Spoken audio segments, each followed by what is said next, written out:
जय साईं राम, नमस्कार। आज मैं आपको गुरुवार का उपाय बताने वाला हूँ। क्या आप जानते हैं कि यदि किसी का बृहस्पति नीच का हो यानी डाउन हो तो उस व्यक्ति को परेशानियाँ, सांस संबंधी रोग या पेट में गैस का हो जाना जैसे रोग होने लगते हैं। और ऐसे व्यक्ति जब पाठ पूजा नहीं करते हैं, दान पुण्य नहीं करते हैं तो नुकसान बहुत होते हैं। और जिनके उच्च के बृहस्पति होते हैं, यदि वो नॉन वेज ना लें, किसी ब्राह्मण का अपमान ना करें, सफ़ेद बालों वाले का अपमान ना करें, ख़ास तौर पर किसी ब्राह्मण का अपमान ना करें तो बृहस्पति बहुत लाभ देते हैं। परंतु यदि वो सब ये कर्म करते हैं तो उनके भी बृहस्पति लाभ नहीं देते हैं। ऐसे में ज़रूरी है कि अपने ग्रह चाहे उच्च के हों उनको और उच्च किया जा सकता है। कई बार लोग कहते हैं लो जी आपने कहा हमारा बुरा हो सकता है, हम तो बहुत खुश हैं, पर उनको ये नहीं पता होता कि 10-20 लाख में वो ज़्यादा खुश हो गए। अब हो सकता है उनको मात्र 20% ही मिला हो, करोड़ों रुपए उनकी ज़िंदगी में लिखे हों। तो इसलिए ये ज़रूरी होता है कि हमें अपने ग्रहों के बारे में पता हो और हम उन्हीं के अनुसार चलें। अब किसी के योग है, सपोज कर लीजिए किसी के योग है, एक जैसे दृष्टि योग भी होते हैं जो आम एस्ट्रोलॉजर को पता भी नहीं होता, दृष्टिपात योग होते हैं। तो अब वो योग है, यदि वो योग एक्टिवेट नहीं है तो नुकसान ही नुकसान देगा, एक्टिवेट हो तो लाभ देगा। तो अब वहाँ पर महादशा का उपाय कोई करता रहे, उसको महादशा का उपाय थोड़ा लाभ देगा, उसको उस योग का उपाय लाभ देगा। क्योंकि योग एक्टिवेट होगा तभी तो ग्रह काम करेगा। ये सब कुंडली के विषय हैं और आपको चाहिए अपनी जन्म कुंडली योग्य ज्योतिषाचार्य को दिखाएं। हमारे संस्थान में दिखानी हो तब भी आप दिखा सकते हैं। अपनी date of birth, time, place send करें, साथ में 800 रुपये फ़ीस है।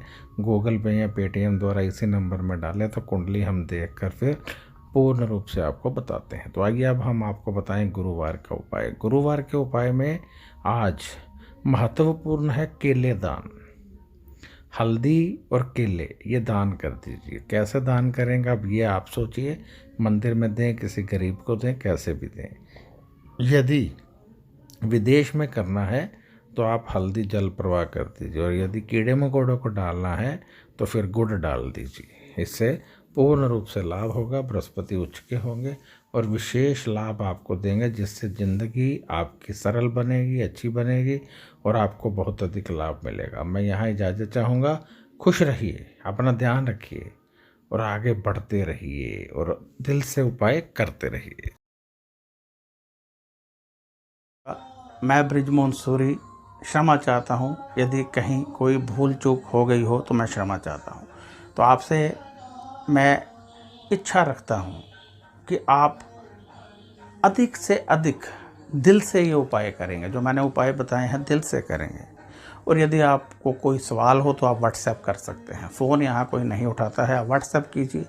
और यदि आप जन्म कुंडली दिखाना चाहते हैं, हमसे दिखाना चाहते हैं, आप चाहते हैं मैं खुद देखूं, तो आप व्हाट्सएप कीजिए। 800 रुपये हमारी फ़ीस है, आप पे कीजिए। इसी नंबर पर पेटीएम है, इसी नंबर पर गूगल पे है, उसमें कीजिए या अकाउंट नंबर मांग लीजिए। फिर आपकी जन्म कुंडली देख दी जाएगी, आपको उपाय बता दिए जाएंगे, आप दिल से कीजिए। बाकी ये प्रतिदिन के उपाय हैं, इनको अवश्य कीजिए। ये शक्ति का आगाज होते हैं, इनसे आपके समस्त ग्रह शांत होते हैं। जन्म कुंडली में हमेशा कुछ लोगों की जन्म कुंडली में बड़े बड़े योग होते हैं जो दबे रहते हैं, उनको लाभ नहीं मिलता है। जब वो उपाय कर लेते हैं वहीं लोग तरक्की करने लगते हैं। आपने देखा होगा कुछ लोग बहुत गरीब थे, एकाएक अमीर हो गए। कैसे हुए? क्योंकि उनके निवास में किसी ना किसी के घर में कोई ना कोई योग होता है, उनको पता नहीं होता। जैसे ही पता चलता है वो उसका उपाय करते हैं, ग्रह काम करने लगते हैं, धन तेजी से आने लगता है। तो हो सकता है आपकी कुंडली में भी कोई योग हो सकता है आपकी कुंडली में अमीर बनना लिखा हो, नाम कमाना लिखा हो, एक्टर, गायक, सिंगर बनना लिखा हो, परिवार का सुख लेना लिखा हो, परंतु आपको नहीं मिल रहा है क्योंकि योग नहीं है या योग एक्टिवेट नहीं है। जब कुंडली देखेंगे, उपाय निकलेंगे, तभी पता चलेगा। तो अब इजाज़त चाहता हूँ। नमस्कार, खुश रहिए और अपना ध्यान रखिए।